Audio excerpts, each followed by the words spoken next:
Praise Lord. जो पिछले सप्ताह हम शरीर के गुप्त भागों के विषय में बात कर रहे थे और उन गुप्त भागों में से विवेक से व्यवहार करने के पश्चात हम में संगति की क्षमता को हमारी आत्मा में जाना जा सकता है। जैसे कि पहला यूहन्ना 1 उसकी 1 आयत से 7 आयत में दिखाई देता है।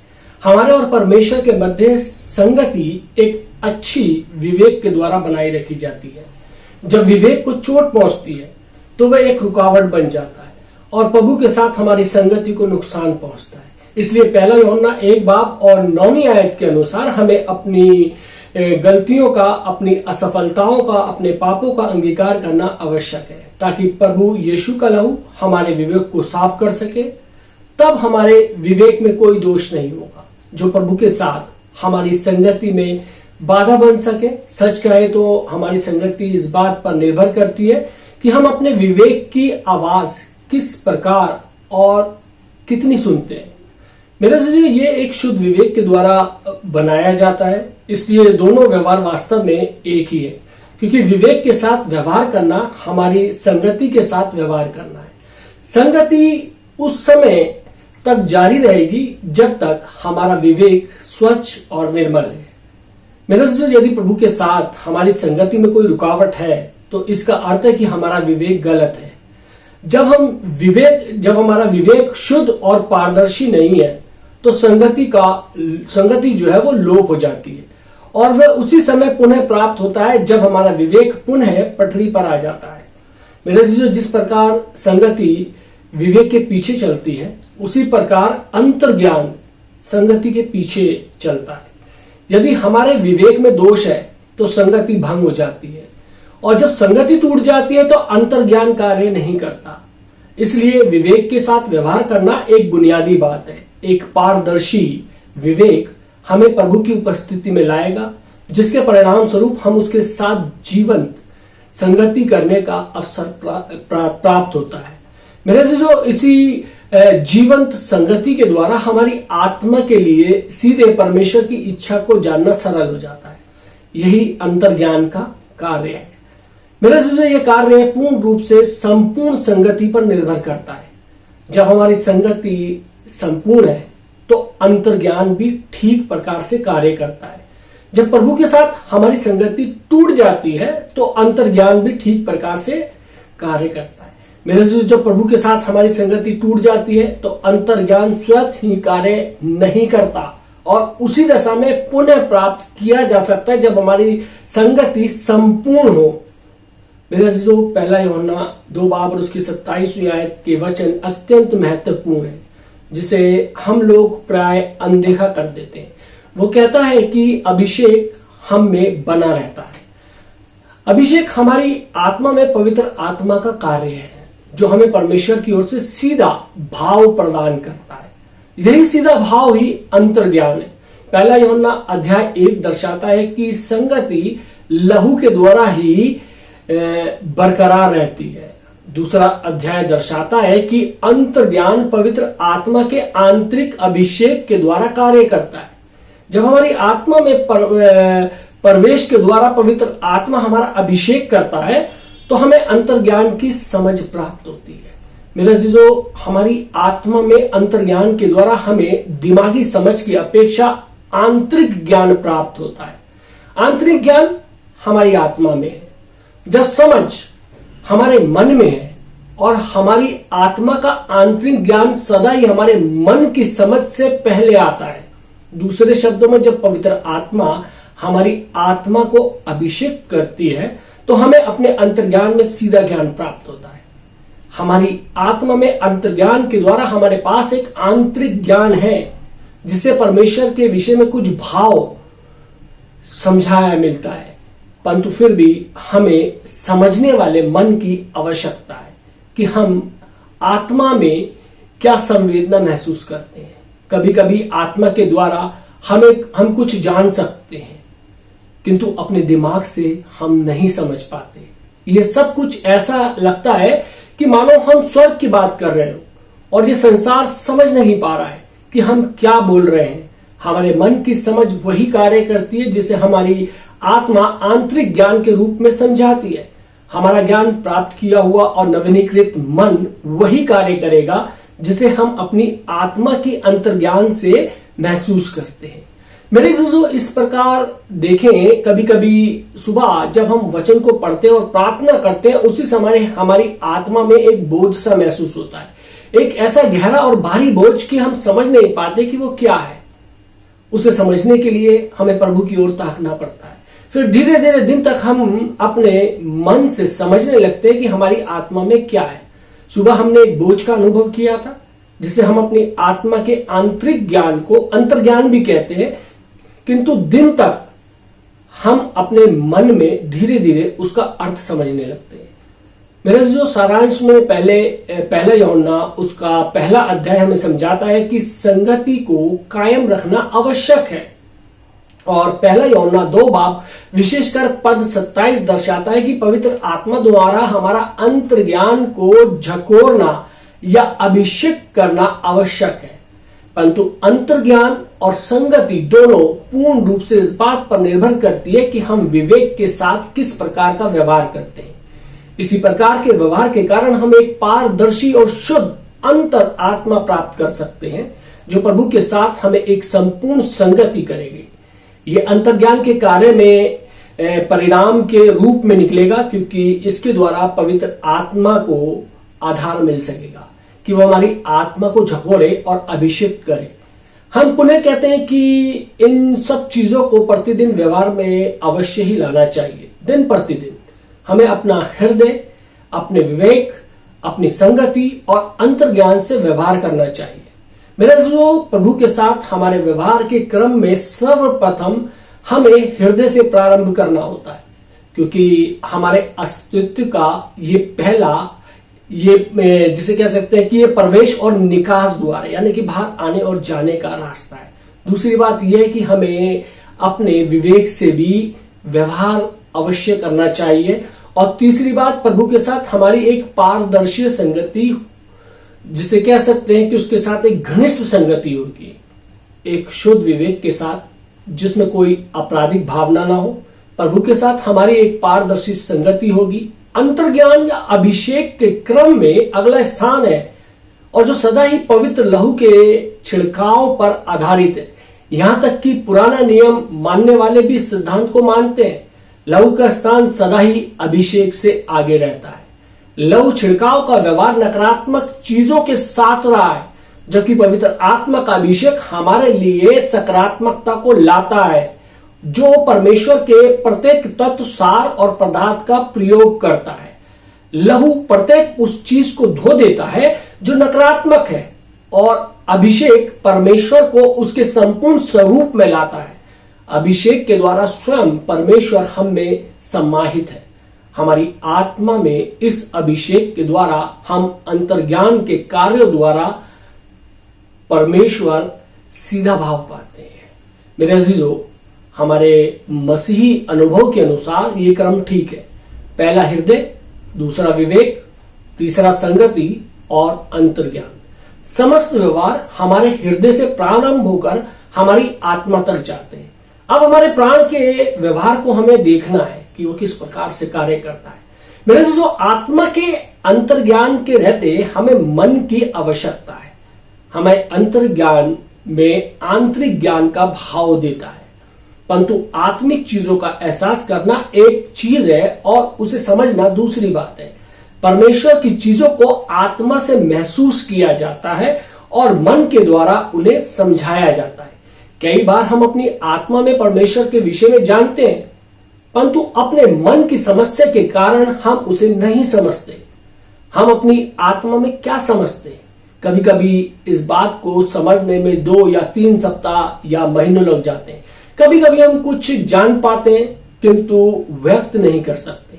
हमारी आत्मा में क्या है, इस बात को समझने के लिए हमें मन में समझ की आवश्यकता है।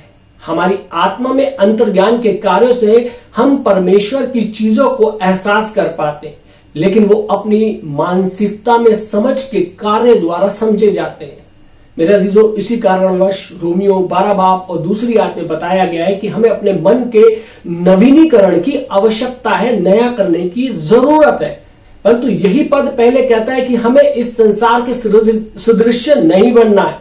किंग जेम्स संस्करण में संसार शब्द का अनुवाद युग से है, यानी कि संसार शब्द जो है वो युग कहा गया है। और यूनानी भाषा का शब्द युग अंग्रेजी के शब्द आधुनिक के समान है। ये युग वर्तमान अथवा आधुनिक इस संसार का चलन है। संसार का इतिहास विभिन्न चरणों में बटा हुआ है, जैसे पहली शताब्दी, दूसरी शताब्दी, तीसरी शताब्दी इत्यादि इत्यादि। हम कह सकते हैं कि प्रत्येक शताब्दी एक युग है। युगों के बिना संसार के अस्तित्व की कल्पना करना भी व्यर्थ है। आज संसार की जो प्रणाली हमें घेरे हुए है वही आज के युग का भाग है। इसलिए यदि हम आज के युग के सदृश्य है तो इसका अर्थ है कि हम आधुनिक है, जो आज के संसार के चलन के साथ साथ चल रहे हैं। वो पद आगे कहता है, परंतु तुम्हारे मन के नए हो जाने से तुम्हारा चाल चलन भी बदलता जाए। मेरा दोस्तों, यदि हम आज के युग की वस्तुओं में उलझे हुए हैं तो हमारे मन का नवीनीकरण कदापि संभव नहीं है। इसलिए अनेक मसीह जो वास्तव में बचाए गए हैं आत्मिक चीजों को नहीं समझ सकते, वो अति आधुनिक बन गए हैं। हमें इस आधुनिक युग को त्यागना है। यदि हम इस युग के सदृश्य हैं तो अपनी सोच को नवीन बनाने के बाद भी स्वयं को नहीं बदल सकते मेरे दोस्तों, क्योंकि मन हमारे प्राण का एक भाग है। यही प्राण है जिसमें परिवर्तन होता है। आत्मा में तो हमारा नया जन्म हो चुका है, परंतु अब समस्या प्राण की है। हमारे नए जन्म के विषय में तो कोई शंका नहीं है, क्योंकि अनंत जीवन के रूप में प्रभु हमारे भीतर है और पवित्र आत्मा हमारी आत्मा में निवास कर रहा है।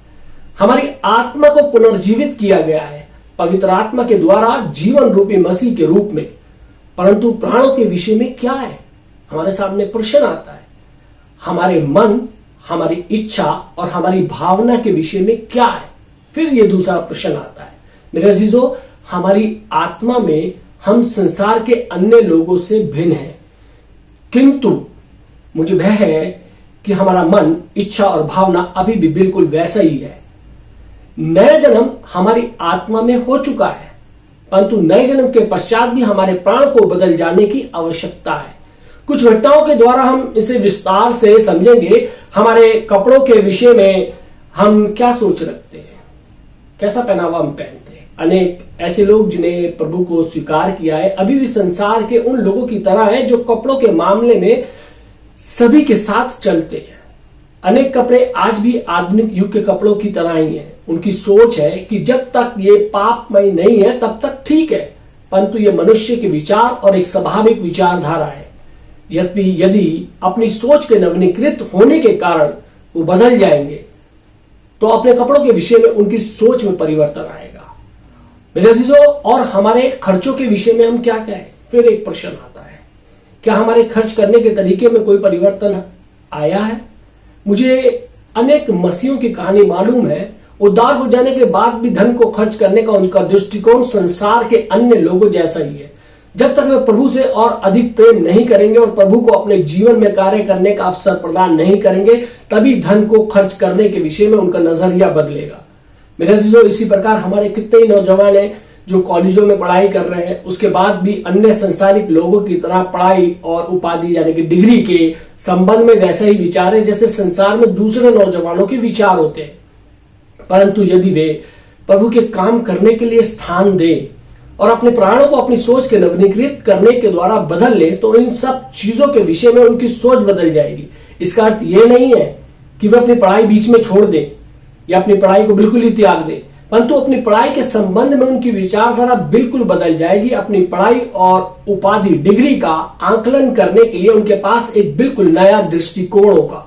आज हम देखते हैं कि अफ्रीकन कंट्री के अंदर बहुत सारे एक प्रोजेक्ट चलाए जाते हैं जिसके अंदर वॉलेंट्री लोग जाते हैं, मसीह लोग जाते हैं जिन्होंने बहुत बड़ी बड़ी डिग्रियां की है, एक परमेश्वर के कार्य के लिए जाते हैं। मेरे अजीजों, लगभग प्रत्येक चीज के संबंध में हमारे विचारों में परिवर्तन होना चाहिए। हमारे विचारों में ये परिवर्तन क्या है? ये हमारे प्राण का रूप परिवर्तन है जो हमारे मन के नवीनीकरण के द्वारा होता है। हमारी आत्मा में मसीह जीवन के रूप में विद्यमान है, परंतु अब हमें आवश्यकता है कि वह हमारे अंदर पूरी तरीके से फैल जाए, हमारे प्राणों से लेकर अंदरूनी सब भागों में समा जाए और यदि अपने आप से हमें संतुष्ट कर दे, जब ऐसा होगा तो वह अपने स्वरूप में हमारे प्राणों को ढाल देगा। तब हमारे विचारों में मसीह के स्वरूप का प्रतिबिंब होगा। हम चाहे जो भी सोचे या मन करे, हमारे नवीनीकृत मन मसीह के महिमामयी स्वरूप को प्रकट करेगा। फिर हमारी समझ आत्मिक होगी। फिर हमारे मन को उन चीजों को समझने में जरा भी कठिनाई नहीं होगी जिन्हें हम अपनी आत्मा में महसूस करते हैं। रोमियो 8 बाब और 6 आयत का उचित अनुवाद है कि आत्मा पर मन लगाना जीवन और शांति है, या आत्मा पर लगाया गया मन जीवन और शांति है। रोमियो 7 में मन अपने स्वयं के प्रयासों से कार्यों को करने की कोशिश कर रहा है, इसलिए वह हमेशा पराजित हो जाता है, हमेशा हार जाता है। परंतु रोमियो 8 में मन आत्मा के साथ सहयोग करता है और आत्मा पर स्थिर है। मन में एक और व्यवस्था खोज ली है जो अध्याय 7 में वर्णित पाप की व्यवस्था से अधिक शक्तिशाली और मजबूत है। यह नई व्यवस्था हमारी आत्मा में बसने वाले मसीह के जीवन की व्यवस्था है। मस्तिष्क फिर कभी कोई चीज स्वयं करने का प्रयत्न नहीं करता, परंतु आत्मा पर निर्भर करता है, जिसमें पवित्र आत्मा का आंतरिक निवास स्थान है। मन फिर देह की अपेक्षा आत्मा पर निर्भर करता है। मन का नवीनीकरण एक बात है और अपने विचारों को आत्मा पर निर्भर करना, उस पर कायम रखना और आत्मा के साथ सहयोग करना दूसरी बात है। मेरे अजीजों, हमारा मन जितना आत्मा पर कायम रहेगा उतना ही वे आत्मा के अधीन रहेगा, क्योंकि हमारा मन आत्मा के साथ रहता है तो आत्मा हमारे सोच विचारों पर प्रभुता करती है, इन्हें परिपूर्ण करती है और हमारी आत्मा मन की आत्मा बन जाती है। रोमियो 8:6 कहता है कि आत्मा का मन, परंतु इफिसियों 4 बाब और उसकी 23वीं आयत कहता है कि मन की आत्मा। जब आत्मा मन पर नियंत्रण करती है, उसे और परिपूर्ण करती है, वो मन की आत्मा बन जाता है। हम इफिसियों 4:23 पर विचार करें। 22वां पद कहता है कि हमें पुराने मनुष्य तत्व को उतार फेंकना है, और 24वां पद कहता है कि हमें नए मनुष्य तत्व को पहन लेना है। यह क्रूस और पुनरुत्थान के कार्यों के बीच में है। पद 23 कहता है अपने मन के आत्मिक स्वभाव में नए बनते जाओ। मन के नया बनने में क्रूस का कार्य पुनरुत्थान के साथ सम्मिलित है। इसका अर्थ है कि हमारे स्वाभाविक मन को क्रूसित करना और पुनरुत्थान द्वारा नवीनीकृत करना आवश्यक है। क्रूसित मृत्यु अंत नहीं है, किंतु एक प्रक्रिया है जो हमें पुनरुत्थान की ओर ले जाती है।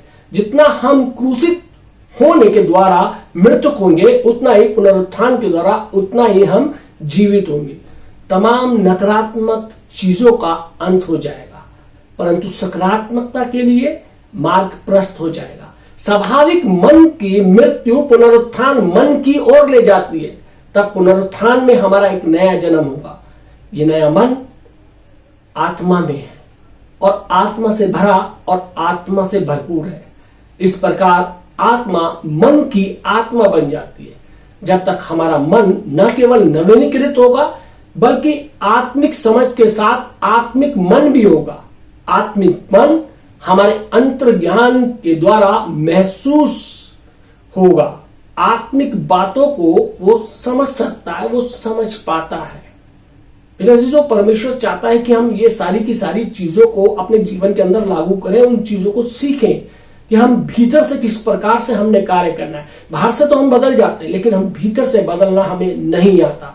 और इन वचन के माध्यम से मैं अपने आप सभी को बताना चाहता हूं कि हम भीतर से किस प्रकार से परमेश्वर की व्यवस्था के अनुसार हम बदल सकते हैं। इस वचन को हम आगे भी जारी रखेंगे ताकि हम और ज्यादा अच्छे तरीके से सीख सके कि हम अपने भीतरी तरीके के भीतरी मनुष्य तत्व का नवीनीकरण किस प्रकार कर सकते हैं। परमेश्वर आप सबको आशीष दे। आमीन। आइए हम दुआ मांगे। महान सामर्थ्य पिता परमेश्वर, धन्यवाद देते हैं आज के सुंदर वचन के लिए, जिसमें परमेश्वर हमने सीखा कि किस प्रकार से अपने मन को नवीनीकृत करना है। प्रभु जी, हमें अपने पुराने मनुष्य तत्व को उतार फेंकना है और एक नया मन प्राप्त करना है, जिसमें परमेश्वर आप वास करते हैं। प्रभु जी, हमको इतनी समझ दीजिए कि परमेश्वर हम आपके इस वचन को समझने वाले हो सके। परमेश्वर, हमें बुद्धि अकल समझ दीजिए कि हम अपने आप को जानने वाले हो सके कि परमेश्वर आपने किस रूप में हमारे को, किस स्वरूप में हमारे को रचा है, कि किस प्रकार से हमें इस संसार में रहते हुए कार्य करना। प्रभु जी, जिन लोगों ने खुदा आज के वचन सुना है प्रभु जी, उनके जीवनों पर, उनके परिवार के तमाम लोगों पे आपकी आशीष हो, यीशु मसीह के नाम से मांगते हैं, आमीन।